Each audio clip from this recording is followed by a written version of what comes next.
Hello नमस्कार, मैं हूं आशीष और मैं आपका वेलकम करता हूं भारत फर्स्ट में। डोनाल्ड ट्रंप ने बहुत ओपनली कहा था, कोई भी कंट्री अगर डी डॉलराइजेशन की तरफ जाएगी तो मैं उस कंट्री पे अमेरिकन माइट को बुरी तरीके से यूज करूंगा, आपकी इकोनॉमी को बर्बाद कर दूंगा। बट अब डोनाल्ड ट्रंप के मूव्स ही डी डॉलराइजेशन को प्रमोट कर रहे हैं, ऑल्टरनेट वर्ल्ड ऑर्डर को प्रमोट कर रहे हैं, ब्रिक्स को प्रमोट कर रहे हैं, चाइना, इंडिया, रशिया इनको खुद प्रमोट कर रहा है डोनाल्ड ट्रंप। एक एक करके देखिए, उसने नाटो को डायरेक्टली हिट किया है।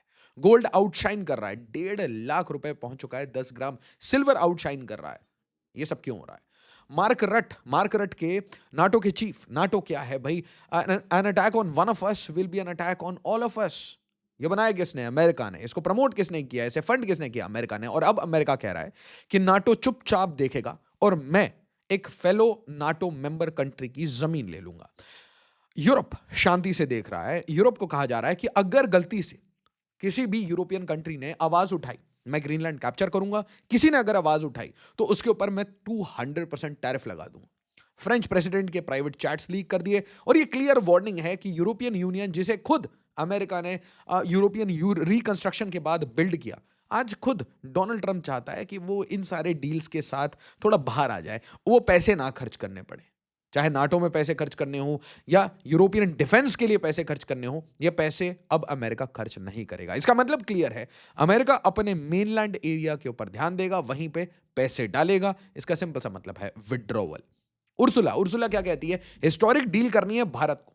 तो गोरे गोरे कभी वो भारत की तरफ नहीं देखते, जब आपस में लड़ाई होती है तो भारत की तरफ देखते हैं। बट कुछ bigger moves, some bigger moves, gold at 1.4 lakh, silver at 2.62 lakh. और पैरेलली अगर आप देख रहे होंगे तो आपने देखा होगा मार्केट्स वो टंबल करते जा रहे हैं, मार्केट्स में स्टेबिलिटी नहीं है। बहुत लोग ये प्रेडिक्ट कर रहे हैं कि मार्केट्स में एक बड़ा चर्न आ सकता है, big crash can come. Why? क्योंकि लोग बहुत सेफ एसेट्स की तरफ भाग रहे हैं, लोग प्रॉपर्टीज की तरफ भाग रहे हैं, सेविंग्स की तरफ भाग रहे हैं, फिक्स डिपॉजिट्स की तरफ भाग रहे हैं, गोल्ड सिल्वर की तरफ भाग रहे हैं, स्टॉक्स से भाग रहे हैं। और ये जो टेंडेंसी है, ये सिर्फ इंडिविजुअल्स की नहीं है, कंपनीज भी ये कर रही हैं, सेंट्रल बैंक्स भी यही कर रही हैं। People are dumping dollars US treasuries and then they are buying gold and silver for stability. और ये इनस्टेबिलिटी क्यों आई है? ये देखिए, amid gold rush, India and China are dumping US treasuries. तो चाइना हो गया, रशिया हो गया, इंडिया हो गया, ब्राजील हो गया, ये सब कहते हैं कि भाई हेजेमोनी नहीं चाहिए। अब यूरोपियन यूनियन भी यही कह रहा है कि अमेरिकन डॉलर की हेजेमोनी और अमेरिकन हेजेमोनी नहीं चाहिए, क्योंकि इनके अंडर रहने के कारण ये कभी भी हमारी लैंड ले लेंगे, कभी कोई कंट्री ले लेंगे। सो दे विल फाइट बैक। आप जस्ट देखिए गोल्ड में कितना पैसा बना है। Russia gains $216 billion in gold rally, replacing lost assets. और एक और इसमें क्वेश्चन आ जाता है कि क्या भारत को या किसी भी कंट्री को किसी भी वेस्टर्न पावर के पास अपने एसेट्स को रखना चाहिए, चाहे वो गोल्ड हो, एनीथिंग। क्या आप अपने एसेट्स एक वोलेटाइल वर्ल्ड में इन कंट्रीज में पार्क करके रखेंगे? क्या पता ये भाई आपके ऊपर सैंक्शन लगा के आपके एसेट्स को फ्रीज कर ले। रशिया का $300 बिलियन का एसेट इन्होंने ऑलरेडी फ्रीज कर रखा है। उसके इंटरेस्ट से जो पैसा आता है उसे ये यूक्रेन को देते हैं। So there are always tricks that can be played. और यहां पे ध्यान से देखिए, आपको पूरी कहानी समझ आएगी। अब भाई बोला जा रहा है कि आपको ये जो यूरोपियन यूनियन बनाया गया है, यूरोपियन यूनियन चुप रहेगा। Major powers Germany, UK, France, ये सब चुप रहेंगे और हम शांति से ग्रीनलैंड ले लेंगे।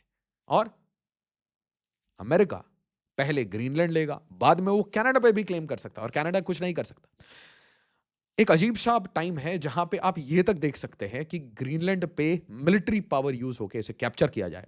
और अगर गलती से, जस्ट इमेजिन, अगर गलती से कोई अमेरिका को चैलेंज करेगा तो व्हाट विल वी सी? हमारे हमारे सामने क्या दिखेगा? एक साइड में F-35, ऑपोजिट साइड में यूरोफाइटर टाइफून्स, ऑपोजिट साइड में रफाल्स। तो ये बहुत ही मतलब सिनेमैटिक हो रहा है जो भी हो रहा है। और ये सब क्यों हो रहा है? क्योंकि ट्रंप ने कह दिया कि हम अमेरिका को यहां तक एक्सपेंड करेंगे, यहां तक ग्रीनलैंड भी चाहिए, कनाडा भी चाहिए, सबको स्टेट्स बना देंगे। इसके साथ साथ अगर आप मैक्रो जो भी ट्रेंड्स आ रहे हैं उसे देखेंगे तो S&P 500 वो ड्रॉप कर रहा है, नैस्डैक ड्रॉप कर रहा है, और साथ ही साथ पैरेलल यूएस डॉलर भी वीक हो रहा है। यूजुअली जब भी ऐसी क्राइसिस आती थी, लोग क्या करते थे? अपने पैसे को डॉलर में पार करते थे। बट अब ये आशंका लगा रही है मार्केट, पहले से ही प्राइस इन कर रही है कि भाई अमेरिका ग्रीनलैंड लेगा, यूरोप के साथ टेंशन बढ़ेंगे, हो सकता है ट्रेड टैरिफ, हो सकता है पोटेंशियल कॉन्फ्लिक्ट तक हो, मिलिट्री कॉन्फ्रंटेशन तक हो on the edges of Greenland. ठीक है, क्योंकि ऑलरेडी डेनमार्क अपने ट्रूप्स को डिप्लॉय कर चुका है। इसीलिए इतनी बड़ी रैली आई है, क्योंकि सब लोग सेफ हेवन की तरफ जा रहे हैं। सबको गोल्ड सिल्वर में स्टेबिलिटी दिखती है, डॉलर में स्टेबिलिटी नहीं दिखती। आप समझिए, बहुत बड़ी कहानी है। अच्छा, चल क्या रहा है, व्हाट इज हैपनिंग? तो एक तो ग्रीनलैंड का इशू है, पर जैसे ही आप ग्रीनलैंड को टच करते हैं तो इसका मतलब अमेरिका नाटो से अपना हाथ खींच रहा है, नाटो डिफंक्ट हो रहा है और नाटो को बोला जा रहा है कि तुम चुप रहोगे। और जैसे ही ग्रीनलैंड कैप्चर हो जाएगा तो यूरोपियन यूनियन अपनी खुद की बेइज्जती कर लेगा। और इसलिए उर्सुला कह रही है mother of all deals with India. क्यों जरूरत पड़ रही है इस मदर ऑफ ऑल डील्स की? भारत के लिए तो फायदा है, भारत को इन सारी कंट्रीज को जो जो बुली हो रहा है। और इसलिए रिसेंटली आपने देखा होगा पोलैंड को कितनी बुरी तरीके से लताड़ पड़ी है, बहुत बुरी तरीके से लताड़ पड़ी है। पाकिस्तान से बातचीत करोगे तो देखो फिर आपको पता है पाकिस्तान के साथ क्या होता है। तो मतलब यार पोलैंड आपको तो इकोनॉमिकली देख लिया जाएगा। The stand of risk fracturing NATO unity and triggering EU counter measures. और ये जो काउंटर मेजर्स हैं दिस कैन मतलब पॉसिबली, और इसकी बहुत कम चांसेस है बट पॉसिबली, अगर ये मिलिट्री कॉन्फ्रंटेशन तक आई तो you will see something spectacular. आप ये देख सकते हैं F-35 वर्सेस यूरोफाइटर टाइफून्स। ये नहीं कि they will do dog fights and all, but there will be deployments. These are crazy moves that are going on. इसके साथ साथ वेनेजुएला इंस्टेबिलिटी ये ऐड करती है। किसी भी सोवरेन कंट्री को अजीब लगेगा कि भाई उसके जो राष्ट्राध्यक्ष है उसको उठा के ले जाए, ठीक है। सो मतलब किसी और की सोवरेनिटी की कोई वैल्यू नहीं है। अच्छा, इसके बाद ये बोला जा रहा है कि वेनेजुएला हो गया, इसके बाद ग्रीनलैंड होगा, ग्रीनलैंड के बाद अगला नंबर मिडिल ईस्ट में ईरान का है। ईरान के ऊपर स्ट्राइक्स होंगे और ये स्ट्राइक्स इजराइल अमेरिका मिलकर करेगा। तो मतलब मिडिल ईस्ट में भी टेंशन खत्म नहीं होने वाली। तो कुल मिला के हो क्या रहा है, आपके जो रिस्क है वो कंपाउंड हो रहे हैं। रिस्क कंपाउंड होने के बाद आपके प्रीमियम्स कंपाउंड होते हैं।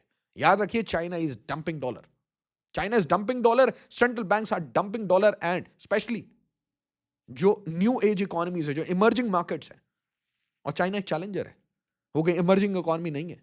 आज के डेट में China is directly challenging US hegemony. तो चाइना तो डंप करेगा ही, गोल्ड खरीदेगा। आरबीआई क्या कर रहा है? RBI has accumulated gold, it has been accumulating gold since 2022। मतलब आरबीआई और इंडिया की जो फॉरेन पॉलिसी है, इंडिया की जो रिस्क प्रेडिक्शंस हैं, वो ये कह रही है कि भाई सब अपना अपना काम करिए, किसी पर डिपेंडेंसी मत रखिए। And that is also the reason कि आरबीआई अपना सोना, जी हां अपना सोना, बार बार यूके से लेके आ रहा है। हमारा सोना, भारत का अपना ओन्ड सोना, वो यूके के वॉल्ट्स में है, उसे बार बार लाया जा रहा है और आगे भी लाया जाता रहेगा। 880 बिलियन डॉलर्स के आपके पास एसेट्स हैं जिसकी वैल्यू लगभग 112 बिलियन डॉलर्स है। गोल्ड की बात कर रहा हूं, और आप आज होल्ड करते हैं लगभग 200 बिलियन डॉलर का डॉलर, ठीक है। बट आप डॉलर को क्या कर रहे हैं, आप मार्केट में डंप कर रहे हैं रुपी की जो फॉल है उसको कहीं ना कहीं स्टेबलाइज करने के लिए। बट एक और बहाना है to dump dollars and to buy gold और to shift to more stable areas. But RBI recent times में गोल्ड नहीं खरीद रहा क्योंकि ऑलरेडी उसने काफी ज्यादा एक्यूमुलेट कर लिया है और उसको प्रॉफिट्स हो रहे हैं।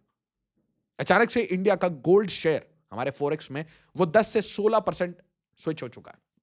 So that's a very big thing.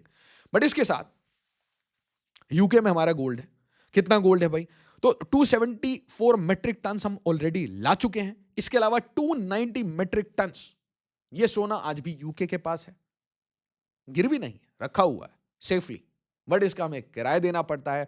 And most importantly ये जो आपका गोल्ड बाहर रखा हुआ है ये कभी भी सीज हो सकता है किसी भी जियोपॉलिटिकल कॉन्फ्लिक्ट में, किसी भी क्राइसिस में। सो दैट बीइंग सेड, अब बहुत सिंपल फंडा चल रहा है। पूरी दुनिया क्या कर रही है, अपने ऊपर डिपेंडेंट हो रही है, पूरी दुनिया आत्मनिर्भर हो रही है, सप्लाई चेन्स पर ट्रस्ट नहीं है। कोविड के बाद चाइना के ऊपर ट्रस्ट खत्म हो गया, ट्रंप की हरकतों के कारण यूरोप अब ट्रंप पे ट्रस्ट नहीं करता, तो बाकी लोग क्या करेंगे? Think about it. आज 65% सोना हमारे पास है अपना, ठीक है, और बाकी आप समझ लीजिए 290 मेट्रिक टन अभी भी बाहर है। सो ग्रेजुअली एज वी सी क्या होगा, ये पैसा वापस आएगा, ये सोना वापस आएगा। इसके बीच में भाई ब्रिक्स करेंसी की बात हो रही है कि आरबीआई प्रपोज कर रहा है कि अगले ब्रिक्स के कॉन्फ्रेंस में हमें एक central bank, India central bank proposes linking BRICS digital currencies, आपस में ब्रिक्स की डिजिटल करेंसी बनाइए। Why why would you need it? आपको क्यों चाहिए होगा ये सब कुछ? आप गोल्ड क्यों खरीदोगे, गोल्ड क्यों अक्यूमुलेट करोगे, डॉलर क्यों डंप करोगे, यूएस ट्रेजरीज क्यों डंप करोगे, यूएस बॉन्ड्स क्यों डंप करना शुरू करोगे? क्योंकि आप ट्रस्ट कम कर रहे हो। आप नहीं, दुनिया ट्रस्ट कम कर रही है। चाइना तो ओपनली चाहती है कि अच्छे से डंपिंग हो, बट अब यूरोपियन यूनियन तक people are shifting to stable areas. और इसके साथ ये जो चर्न है, इकोनॉमिक चर्न, ये और बढ़ जाएगा अगर एक भी पोटेंशियल कॉन्फ्लिक्ट हो, क्योंकि ऑलरेडी मार्केट की प्राइस में आज आप देखिए ईरान है, मार्केट के प्राइस में इजराइल है, ये जो सब कुछ सारे कॉन्फ्लिक्ट्स आप देख रहे हैं, रशिया यूक्रेन एटसेट्रा एटसेट्रा, पर ग्रीनलैंड से ये कॉन्फ्लिक्ट्स और बढ़ते जाएंगे। वीडियो को लाइक शेयर और सब्सक्राइब जरूर करिएगा। आप जो बताइए आपको क्या लगता है going forward what will we see in next 3 months, क्योंकि चीजें बहुत सडनली चेंज हो रही हैं। जिस तरीके से नाटो का रिएक्शन देखा जा रहा है, क्या नाटो भी यूनाइटेड नेशन टाइप का बन जाएगा, टूथलेस टाइगर? वीडियो को लाइक शेयर और सब्सक्राइब जरूर करिएगा, अपने ओपिनियंस जरूर बताइएगा। एज ऑलवेज, जय हिंद, जय भारत।